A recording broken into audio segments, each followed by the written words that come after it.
Okay, we're going to go ahead and get started.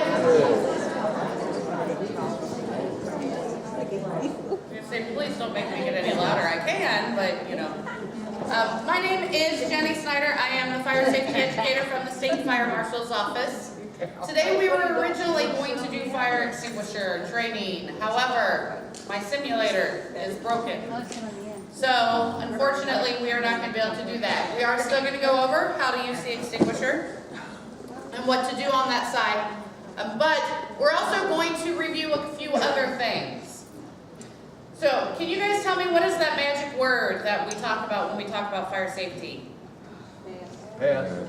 Grace. Pass is going to come into play when we talk about the extinguishers. What does the R stand for?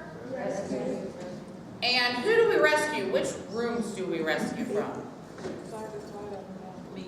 Very good. I see all the Vanna things going on. Room where the fire is, the rooms on either side, above, below, and across the hall.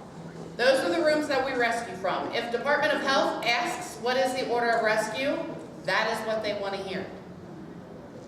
We know we're going to rescue from those rooms surrounding the fire. Are we going to start with the easiest resident or the most difficult? Easiest. If you have anybody who is ambulatory and can follow directions, that's who you're going to rescue first. Simply because you can give them the directions, move on to the next resident, and you're actually rescuing 2 people in the time that it would take you to do 1. Difficult. All right, the A, what does that stand for? Alarm. 4 different ways the fire department can get an alarm from here. Can you guys tell me what one of those are? Okay, you can pull the pull station, pick the phone up and call. What about the automatic ways? Sprinklers and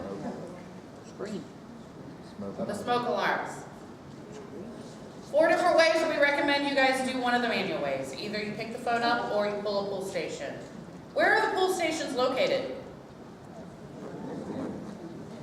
I think I heard it. By the exits?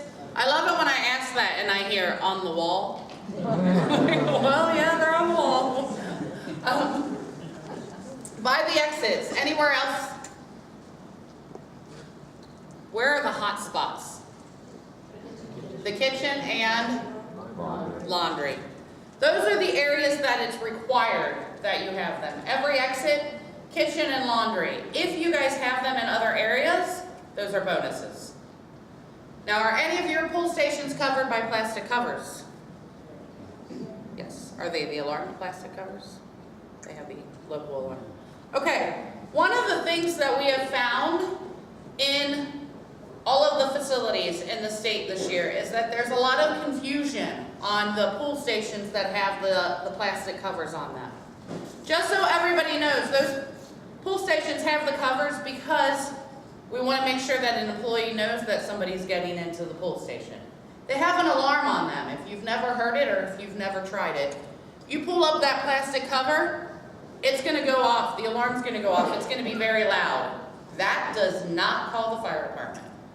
You have to actually open the plastic cover, stick your hand in, and pull the pull station down in order to get the fire department here. We've had a few cases where there was a fire in a facility, an employee went to pull the pull station, pulled up that plastic cover, heard the alarm, and thought, oh, the fire department's on their way. But they never actually reached their hand in and pulled the pull station. So we want to make sure that everybody is aware that it's a 2-step thing. The alarm's going to go off when you reach in, pull the pull station down. The main alarm's going to go off. You can close that plastic cover and it's going to silence. So it's just there to let you know that somebody's getting into the pull station area so that you guys can hopefully stop it if a resident decides that they want to have a party with the fire department and get them here. Okay, the C, container confined. How do we do that? Close the doors. When we close the doors, we're keeping the smoke and the heat and the flames in the room. We're also allowing that room to get hot. Why do we want it to get hot? What does that activate? Sprinklers. Quicker we can get it to between 150 and 175 at the ceiling level, quicker the sprinklers are going to activate. We're also keeping the smoke in that room. The smoke is the majority of the problem when there is a fire. In studying fatal nursing home fires throughout the world, the single biggest mistake that employees made during those fires was not closing the doors. That is the biggest mistake. That led to more deaths than anything else. So we have to make sure we're closing the doors. Remember, your walls, your ceilings, your floors, your doors are all rated for at least 30 to 45 minutes. So when you close the door, even if for some reason the sprinkler system would not activate, you're keeping the fire in that room for at least a half hour. You guys know as well as I do, within 30 minutes, there's going to be more firefighters surrounding this building than you've ever seen in your life. Your fire department's going to respond very quickly if you have an actual fire here. So, by closing the doors, you're keeping that fire in the room. You're taking care of the battle for the fire department. Same thing with your homes. Make sure you guys are closing your doors in your homes. Small community in Pennsylvania started doing an education campaign in their area. They have about 5,600 residents in that community. They taught the residents that they needed to close the doors in their houses at all times. So, the residents, if they had a 2-story house, all of the doors upstairs in the bedrooms were closed all the time, whether somebody was in them or not. Same thing, bathroom doors were closed, so on and so forth. The year after they did this major campaign, they checked out their statistics. Their fire statistics, the things that were damaged in fires, the amount of money that went out was 80% down from the year before. Simply because everybody closed the doors. The injury rate, they went from, I want to say, like 6 injuries the year before to none the following year. No injuries in the fires because people closed the doors. Changes the whole dynamic in a building fire if the doors are closed. If you think about it also, the fire department, and this is what they started to do, they quit going into burning buildings right off the bat. They would pull up in front of a burning house, figure out what room the fire was in, go out on the outside of the house, bust that window out, stick a hose in there, spray some water in that room, cool it down, and then send the firefighters in. So the risk of injury for the firefighters decreased also because they weren't going into houses where the entire house was on fire. Closing the doors is huge. I cannot stress that. Remember, even your bedroom doors, the hollow wooden doors that most of us have, will give you about 15 minutes of protection in a fire. That is huge. In Hamilton County, from dispatch to fire out is usually about 20 minutes. So that's getting the fire department on the scene, them getting in there, and putting the fire out. If you are behind a door, it's giving you about 15 minutes of protection. So make sure those doors are closed. Okay, the E, extinguish. If you are going to put a fire out, first thing that you have to decide is if you have the right extinguisher for the right type of fire.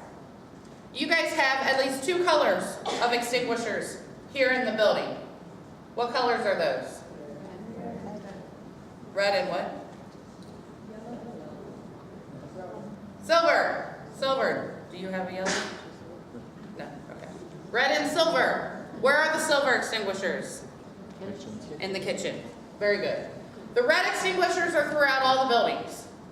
And the red extinguishers are ABC extinguishers. That means they will put out 3 different types of fires. Class A fires, if you think of the word ash, Class A fires are anything that will burn down to an ash.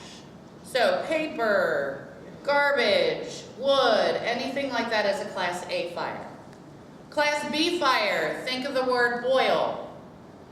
Anything that's going to boil, your flammable liquids. So kerosene, diesel fuel, gasoline, even though it doesn't boil, but gasoline, cooking oil, all of those are your flammable liquids, your Class B fires. Class C, think of the word current. It's anything that's plugged in, energized electrical equipment. Your red extinguishers will put out any of those fires.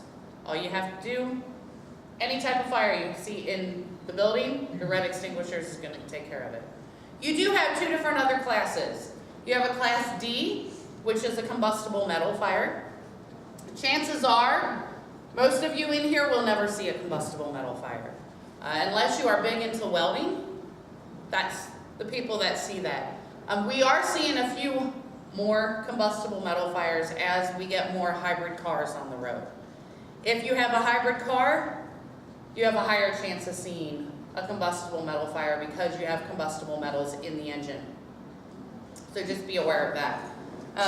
And finally, you have Class K, and K simply stands for kitchen. Your silver extinguishers in the kitchen area are Class K extinguishers. They're actually usually Class A and K extinguishers, which means they will put out anything on top of the stove. It can only be used on top of the stove. It cannot be used on the toaster or the microwave unless you unplug them. The Class K extinguishers have the same foam liquid that the hood system has in it above the stove. It's just an extra to help out with that. So once we know we have the right extinguisher for the right type of fire, we arrive at the fire. There are a few things we have to keep in mind. When you look at the fire, if the fire has moved from one object to another, you have no business putting that fire out. So if you have a garbage can and a bedside table on fire, nope, you're not going to use the extinguisher on that. If you have a garbage can and the bed or a bedside table in the bed, any fire that has moved outside of the object of origin is advancing too much, and civilians have no business putting that out. If you walk into the room where the fire is and feel a whole bunch of heat on your head, or see that the smoke is banked down, you have no business putting that fire out. If you're feeling heat, chances are the sprinkler system's getting ready to activate, and the last place you want to be is in the room with the fire when the sprinkler system goes up. Not only will you get soaked, but you'll probably get a steam burn in the process. So stay out of that room. If the smoke is banked down, that's even more dangerous because that means the fire is getting ready to push down. So if you walk into that situation, turn around and get yourself back out. If you see a very small fire and decide you want to put an extinguisher, use an extinguisher on it, or if you are in the situation where you need to use the extinguisher to help rescue yourself or a resident, what is the acronym that goes with using the extinguisher? PASS. Very good. We are going to pull the pin. Remember, your pin is held in by a plastic tag. That plastic tag can be difficult to actually pull off. So twist it first. Twist the pin first. That's going to break the plastic tag. I've been in the fire service for almost 25 years. I have yet to see an extinguisher that didn't work with. So twist the pin, then you can pull it out. If after you twist it, you can still not get the pin out of the extinguisher, the answer is simple: quit squeezing. That's exactly what everybody does. Everybody's adrenaline gets kicked in, you go to pull the pin out, and you're actually squeezing the handle while you're trying to pull it out, and you're holding the pin in place. So quit squeezing, the pin will come out. Twist, pull the pin out, aim the nozzle at the base of the fire, down low. Even if you have flames up to here, you gotta aim it down low. I know I just told you that you shouldn't probably be fighting fires if the flames are up to here and that big, but only half of you are gonna listen to me. So we have to go over exactly how to put the fires out no matter what. So aim the nozzle down low, then you're gonna squeeze the handle. If you've never used a real extinguisher for the first time, I can tell you the initial squeeze of the handle takes some hand strength. You are popping open an air canister in that extinguisher. So that first squeeze definitely takes some hand strength. If you do not have the hand strength, don't freak out. Put the extinguisher on the ground, lean down on the handle with your body weight. You'll feel a pop, some powder will come out, then you can pick it up and squeeze it really easy. So squeeze the handle and sweep the nozzle back and forth slowly. You want to make sure you empty the entire extinguisher on the fire. Even if you think the fire is out, keep on squeezing until that extinguisher is empty. You've already made a big enough mess, you might as well go ahead and finish it off. If the fire is not out when you're finished with the extinguisher, you're still finished. One extinguisher and you're done. We do not need everybody coming with extinguishers and using 10 extinguishers on the fire. That just gets people injured. So one extinguisher and you're finished. Remember to start 6 to 8 feet away from the fire. Always have an exit at your back. And keep in mind that your extinguisher is only going to last 15 to 30 seconds. 15 seconds for a small one, 30 seconds for a taller one. So they do not last very long. If you have an extinguisher at home, one of the really small ones, the 2.5-pound ones, that's only going to last about 10 seconds, if that. Those are meant for very small fires. You can use them on stovetops. We don't recommend it, but you can. The reason we don't recommend that you use them on the top of the stove is you have to start 6 to 8 feet away from that stove. Now, if you have a kitchen big enough that you can get 6 to 8 feet away from your stove, great. In my house, I would have to be on the other side of a wall peeking around in order to get actually 6 feet away from my stove. If you do not start 6 to 8 feet away, you run the risk of that fire coming back at you. And if it doesn't do that, the very minimum, you're actually going to push that fire onto the wall rather than putting the fire out. That's why we don't recommend the extinguishers on the stove. If you have a fire on the stovetop, grab a lid, put on that fire, turn the stovetop off, and it'll be out within 20 to 30 minutes.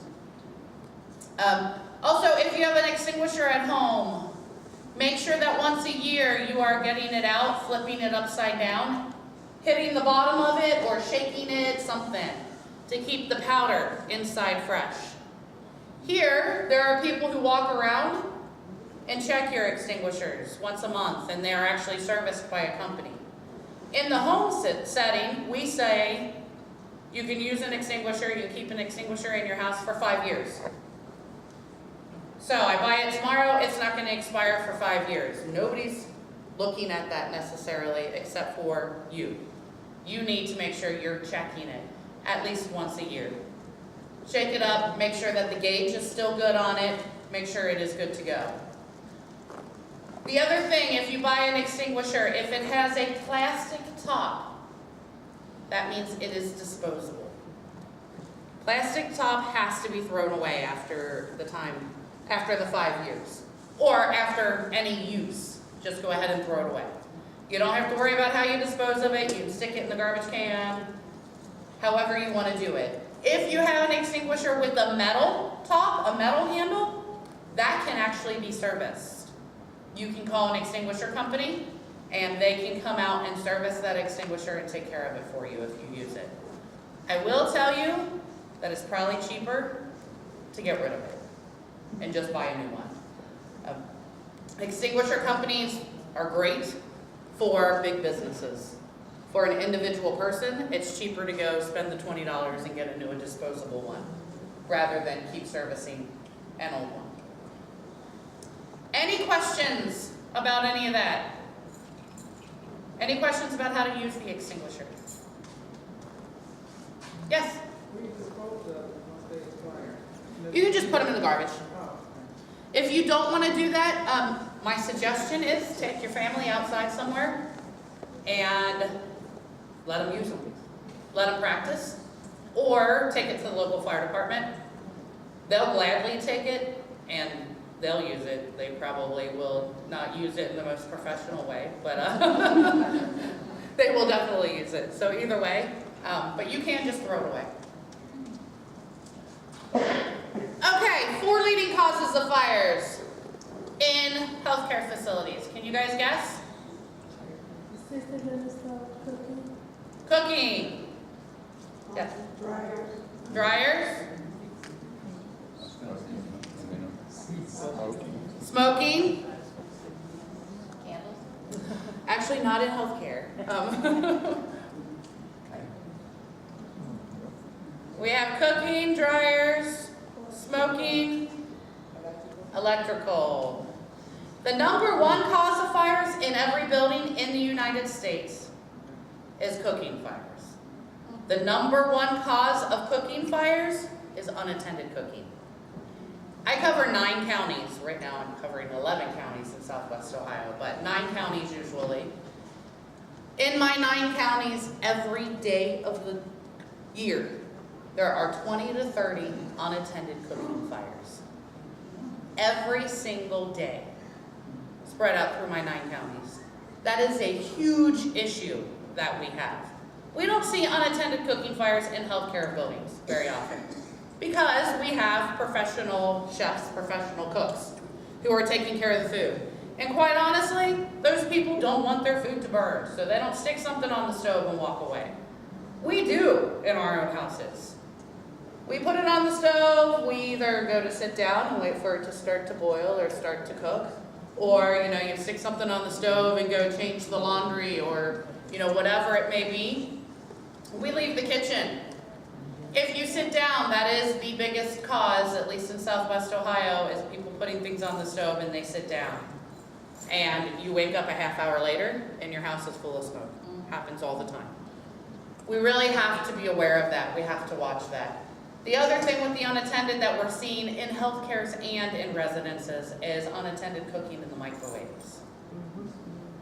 People throwing things in the microwave and you think, you hit 2 minutes and turn around and walk out of the room.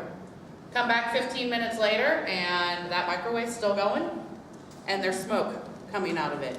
Because instead of 2 minutes, you hit 20 or 22 or whatever it may be. As we get more touch screens on microwaves, it's very easy to do that. So watch that. I think all of us, and I'm included in this, we are so used to sticking something in the microwave and being able to walk away from it because the microwave's going to shut itself off. We are very lackadaisical with that, just whatever. But we have to watch it because, as I said, with the touch screens, we're seeing an increase in the number of mistakes that are made with that.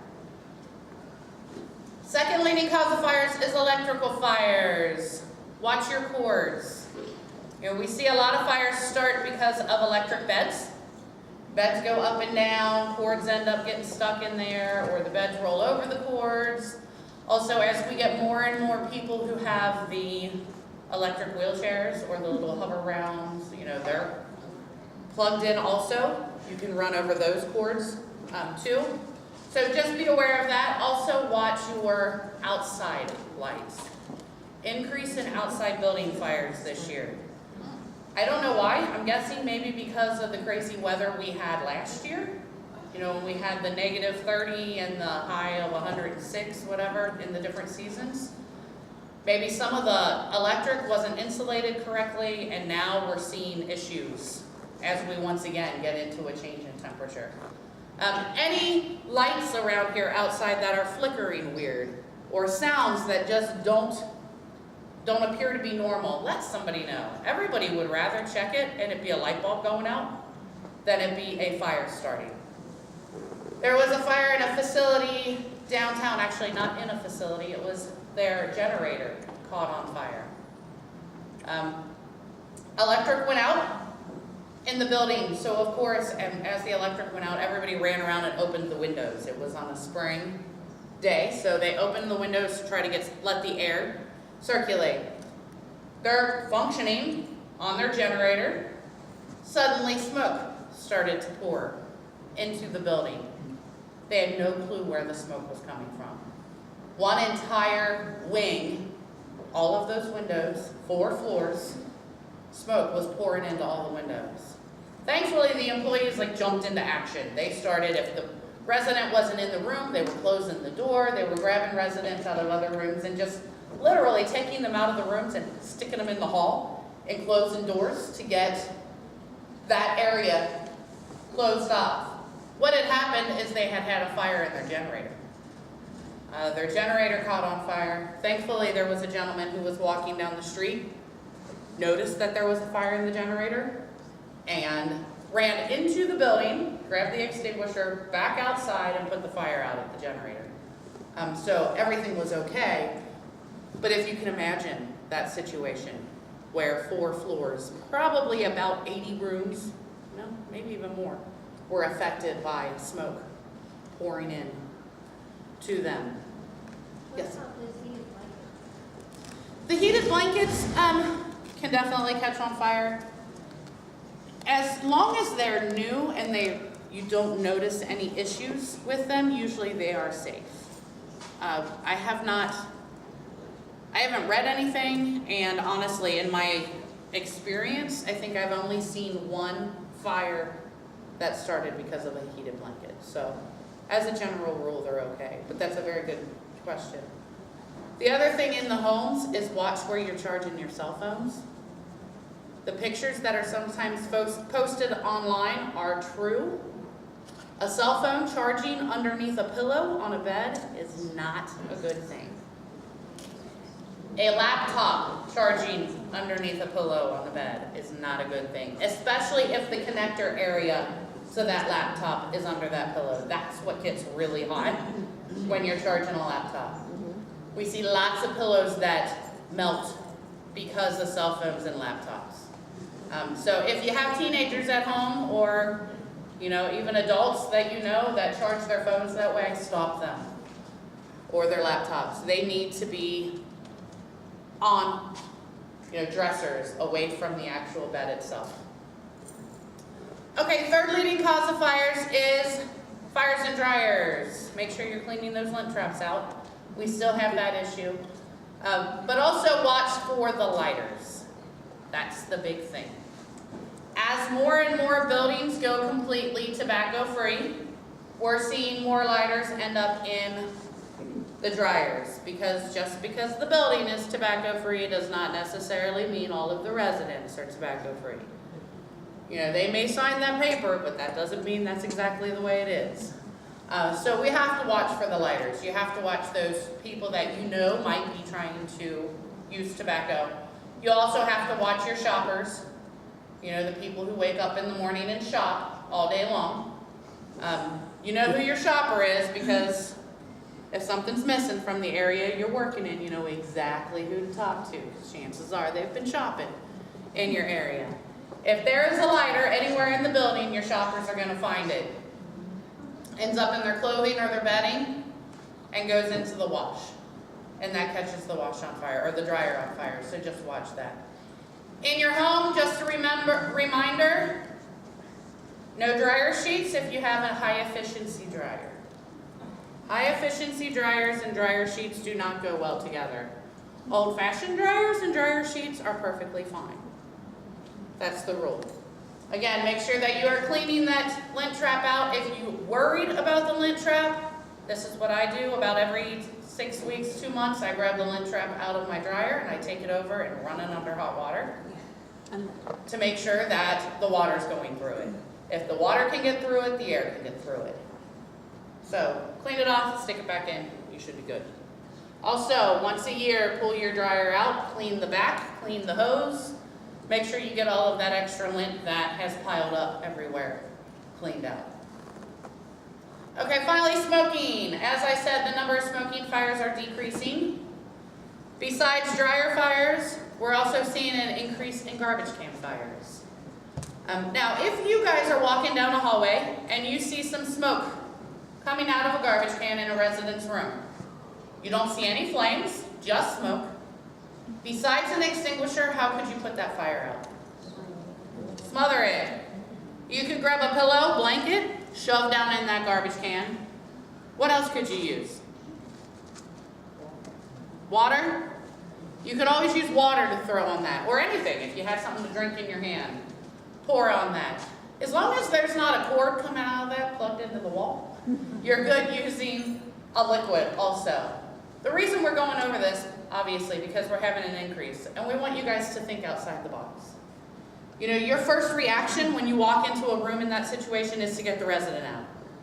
While you're going to the resident, you can grab a pillow or a blanket and shove down in that garbage can, or pour something in there in the process. Now, you may not put the fire completely out. It's not going to change anything else you do. You're still going to call the fire department. You're still going to continue everything else. but you may have just saved the residents' belongings just by doing something while you're rescuing. The other issue we're seeing more often is clothing fires because of smoking. So if somebody's clothes catch on fire, how are you going to put that out? I'm hearing a few different things. Yes, you can smother it. You can grab a blanket and wrap it around them. Yes, you can do stop, drop, and roll. That does work. I get yelled at if I tell y'all to throw them on the ground, but you know, sometimes you gotta do what you gotta do.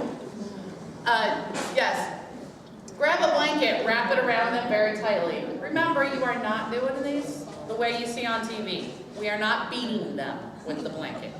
I see it all the time. Somebody's trying to put a fire out, and they're hitting that fire, and they're doing no good. All they're doing is making the fire bigger, you know. So we want to make sure that we wrap it around them or lay it on the fire. You may have to pat it a little bit.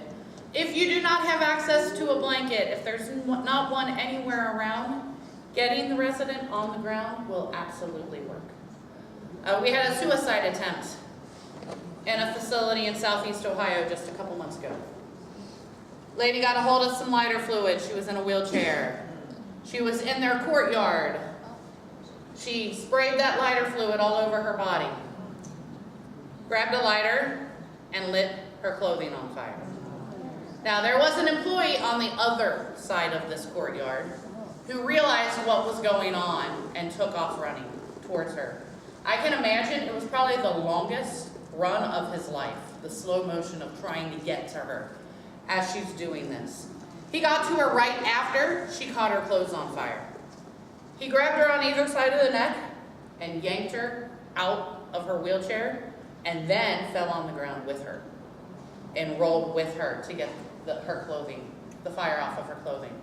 Because of the way he did it, how quickly he reacted, that lady suffered minor first-degree burns.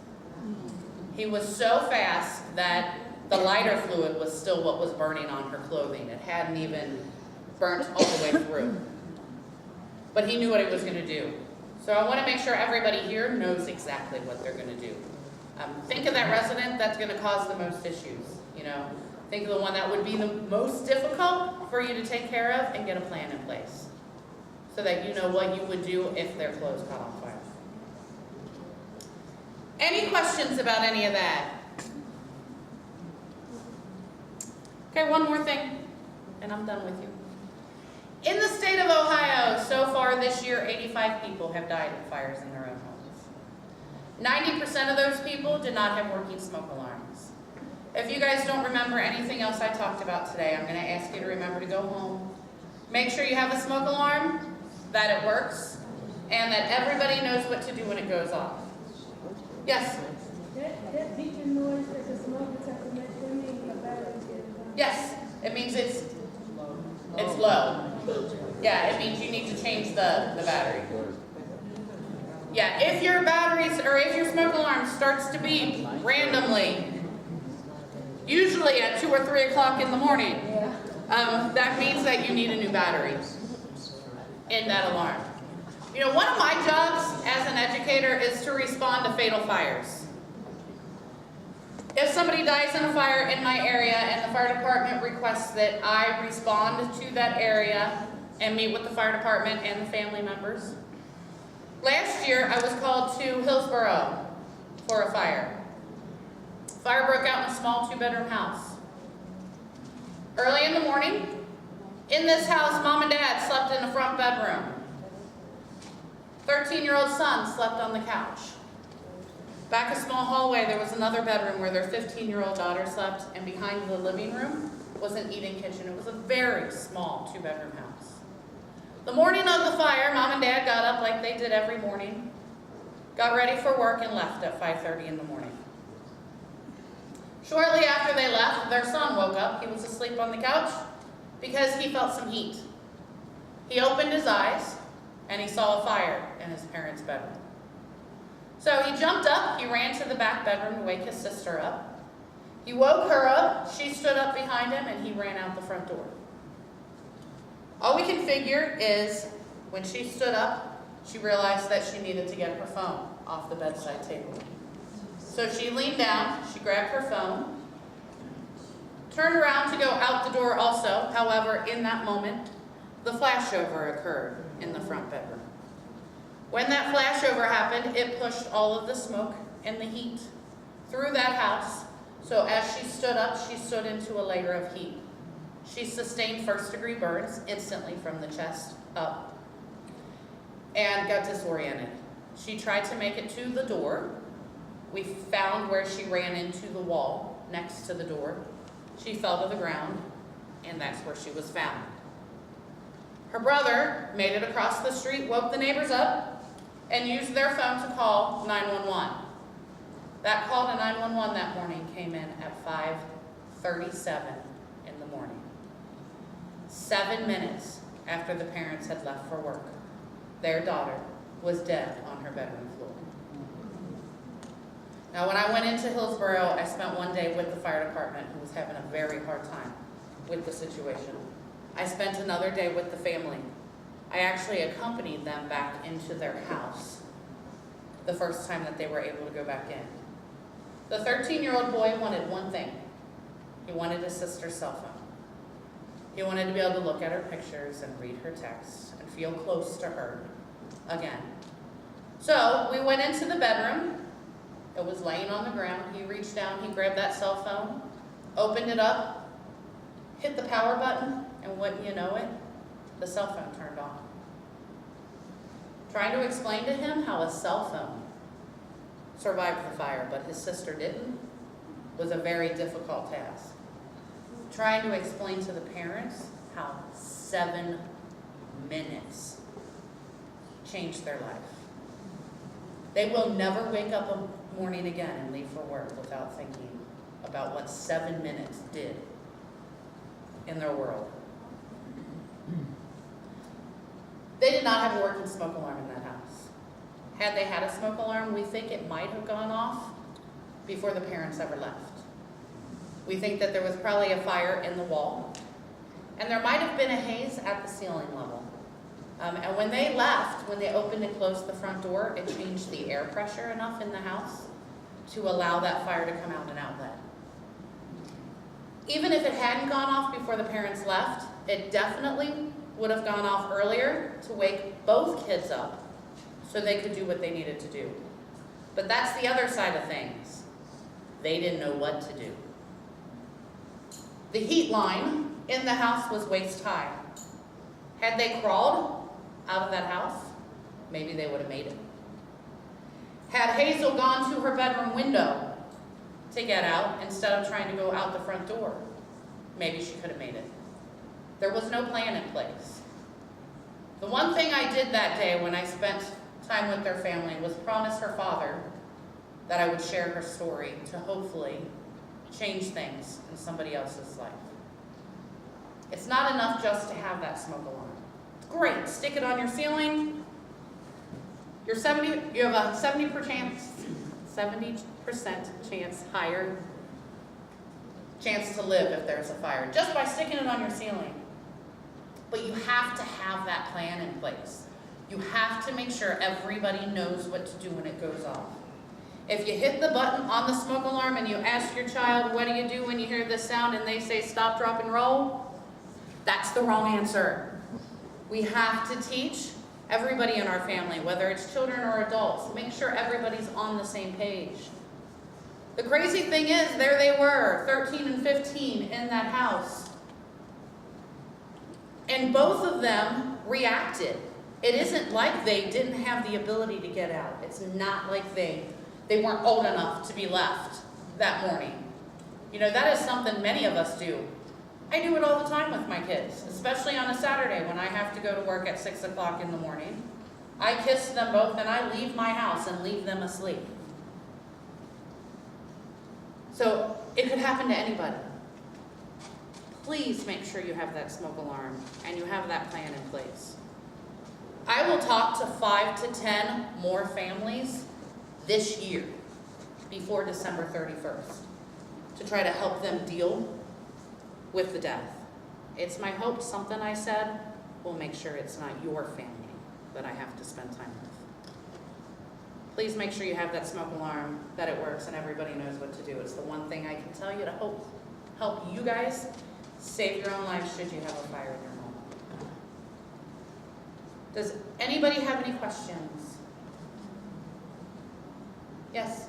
You said it's dryer sheets and the high efficiency, it's more heat in the high efficiency dryer, is that what it is? Yes. The heat is more intense? The heat's more intense, which actually causes that film that's on the dryer sheets to melt a lot quicker and melt more, so it becomes a liquid. So that liquid will end up getting stuck on sometimes your lint trap, sometimes it goes all the way into the inner workings of your high efficiency dryer and can cause mechanical problems. What about the bar that you stick inside? You know, I don't know about the bars. I would suggest you look at the manufacturer's instructions. I do believe most of like the bounce bars say okay for high efficiency. So they must be okay, but I would double check that with the instructions. Good question. Anybody else? Okay, thank you all. Have a good day. If you haven't signed up, find your name, read good for you.